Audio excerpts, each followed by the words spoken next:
Baik, Assalamualaikum warahmatullahi wabarakatuh.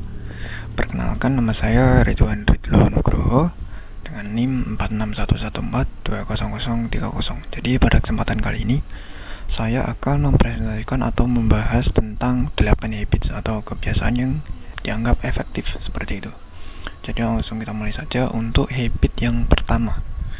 Di sini ada proaktif. Nah, proaktif ini adalah selalu memikirkan atau mempertimbangkan untuk memilih sikap yang akan diambil dalam memberikan respon terhadap suatu situasi atau kejadian. Jadi orang yang proaktif ini terus mempertimbangkan gitu, sikap apa sih yang harus kita ambil untuk kejadian ini, apa sih yang harus kita ambil untuk kejadian itu, seperti itu. Nah, ini ada contohnya itu saat jalan basah gitu setelah hujan, kita itu terjebak air. Nah, di sini ada dua pilihan sikap yang bisa kita ambil. Nah, yang pertama itu mengumpat kendaraan lain gitu, yang tadi buat air terciprat ke kita seperti itu. Nah, untuk yang sikap kedua itu ada segera pulang ke rumah dan mandi agar bersih gitu dan tidak masuk angin.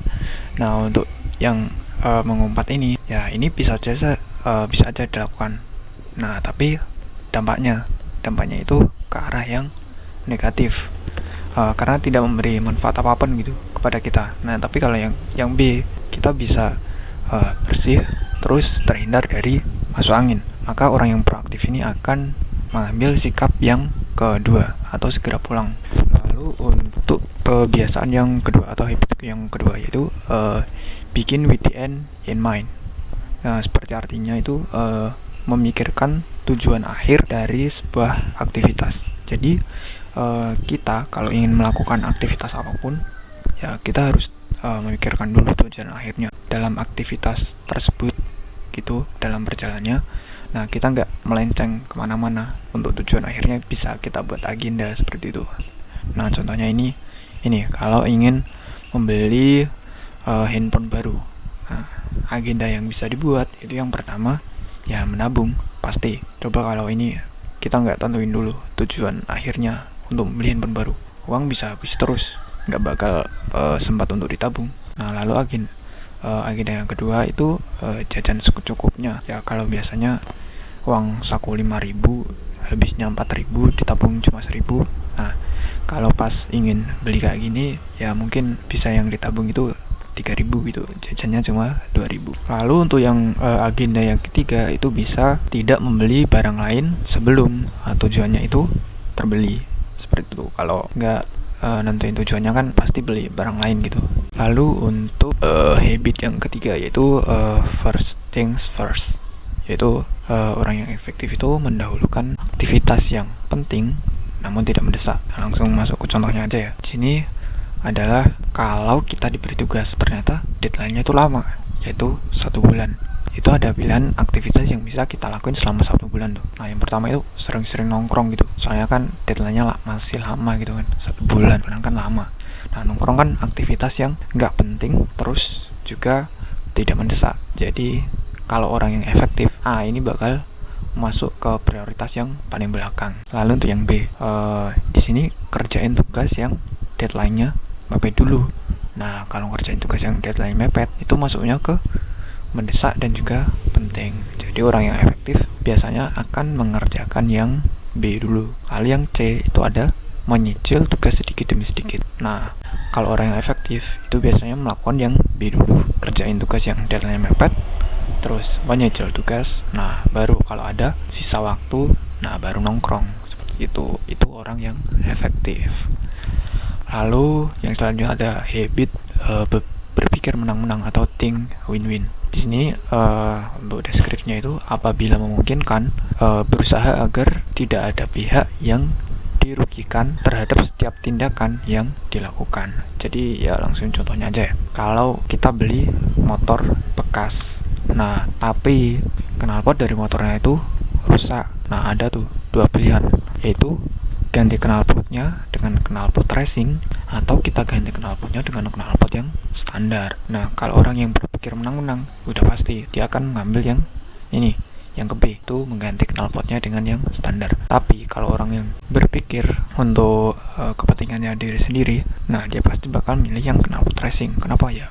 biar keren gitu. Tapi orang lain yang dengar suara knalpot racing ya terganggu. Jadinya hasilnya adalah menang kalah. Nah, itu tidak dilakukan oleh orang yang efektif. Jadi untuk berpikir menang-menang, pilih yang B, yaitu ganti knalpot standar. Karena selain tujuannya tercapai yaitu mengganti knalpot yang rusak, nah orang lain juga nggak keganggu. Lalu yang selanjutnya itu ada habit seek first to understand then to be understood. Nah, maksudnya itu apabila kita ingin dihargai, maka juga harus menghargai orang lain. Ya misalnya aja waktu kita mendapatkan urutan ketiga untuk presentasi, itu ada dua pilihan sikap yang bisa kita lakuin. Yang pertama itu sibuk mempersiapkan materi untuk yang kita presentasikan tadi. Kan untuk yang ketiga nih, yang ketiga kan ya mungkin bisa maju hari itu juga. Jadi sibuk gitu persiapan materi.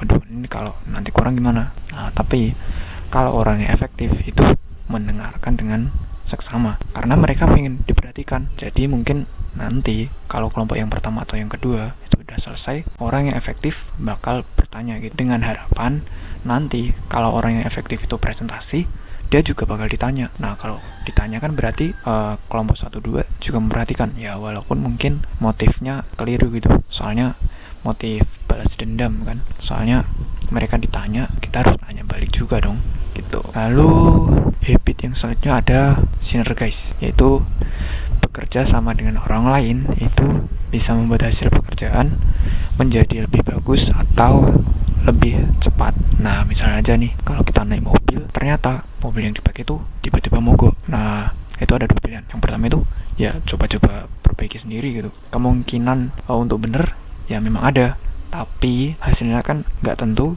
bisa bagus dan juga cepat, karena coba-coba ya pasti lama gitu kan. Jadi orang yang efektif nggak bakal ngelakuin yang pilihan yang ke A, tapi dia akan ngelakuin yang ke B, yaitu minta bantuan orang yang lewat untuk bawa ke bengkel supaya hasilnya lebih bagus. Ya walaupun mungkin hasilnya nggak terlalu cepat gitu ya. Atau meminta bantuan bengkel, telepon bengkel gitu. Jadinya hasilnya itu lebih bagus dan juga lebih cepat. Nah, orang yang efektif pasti bakal melakukan pilihan yang minta bantuan bengkel.